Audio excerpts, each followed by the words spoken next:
Hello friends, आपल्या या favourite YouTube चॅनलवर मी प्राध्यापक माईसर आपलं स्वागत करतो.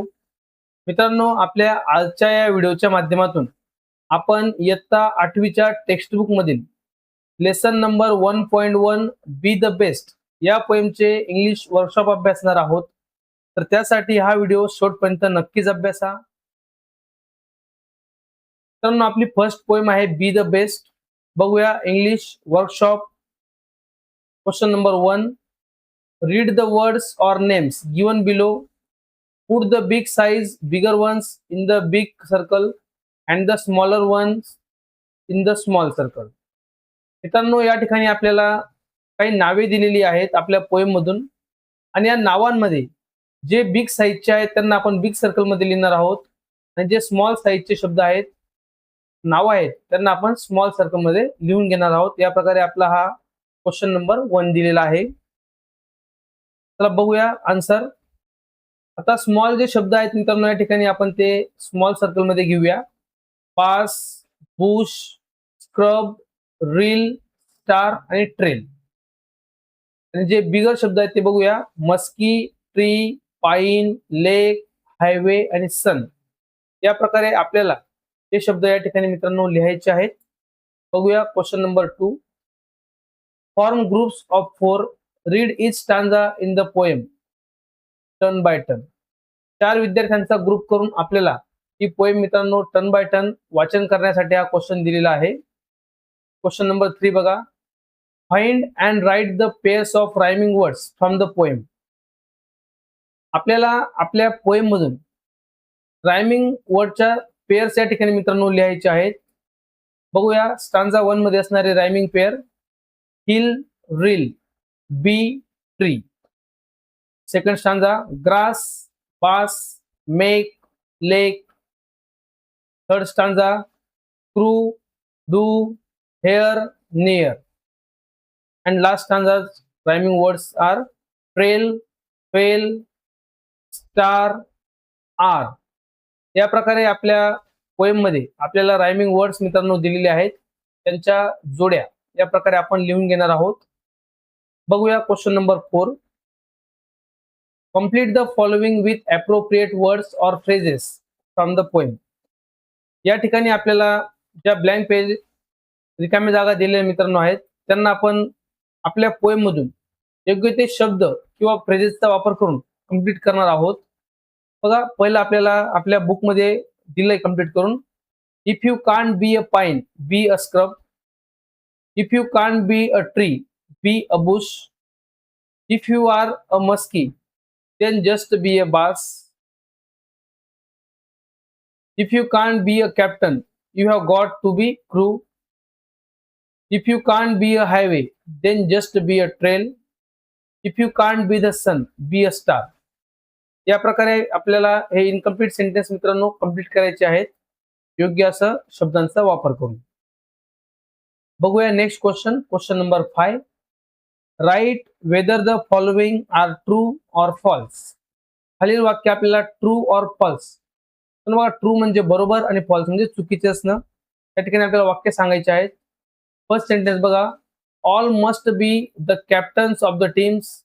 सगळेजण संघांचे कॅप्टन्स होऊ शकतात. या प्रकारे आपल्याला दिलेले वाक्य मित्रांनो फॉल्स असेल. A beat of grass can make the highway happier. एक बीट ऑफ ग्रास, गवताचं पात गवत मित्रांनो आनंदी बनवतं आपल्या हायवेला. तर हे सेंटेन्स ट्रू आहे.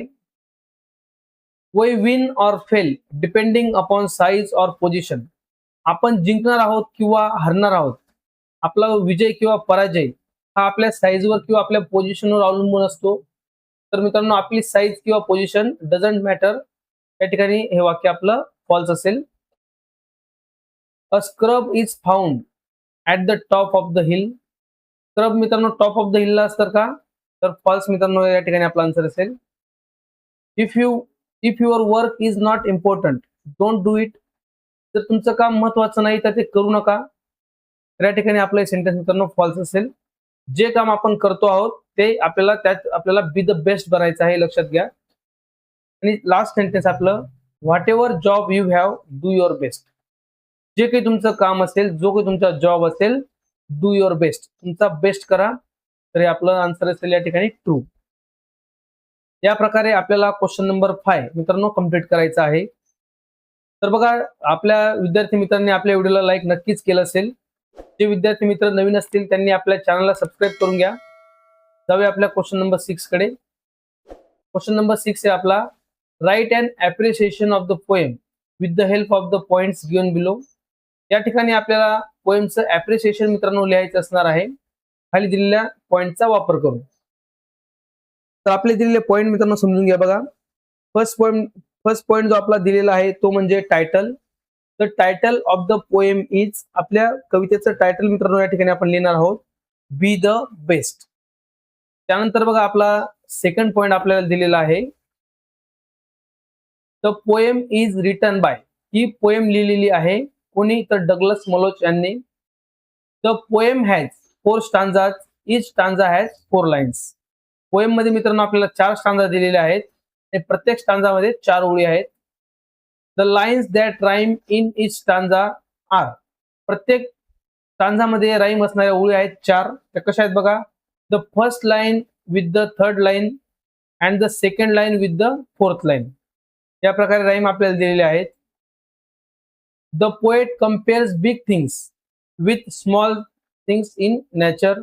निसर्गातल्या बघा छोट्या गोष्टींसोबत कवी या ठिकाणी मोठ्या गोष्टींचा आणि छोट्या गोष्टींची तुलना करतो आहे.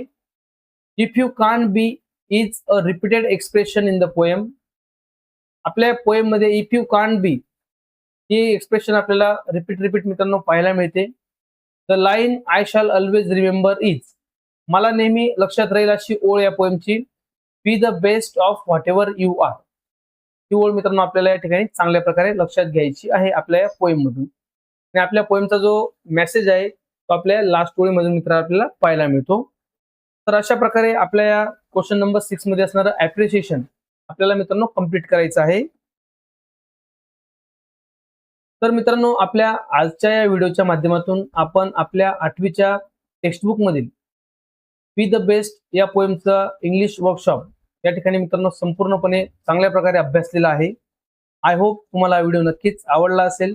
व्हिडिओला लाईकही करा आणि जास्तीत जास्त विद्यार्थी मित्रांपर्यंत शेअर करा. तर मित्रांनो, भेटूया आपल्या नेक्स्ट व्हिडिओमध्ये. Thanks for watching this video friends.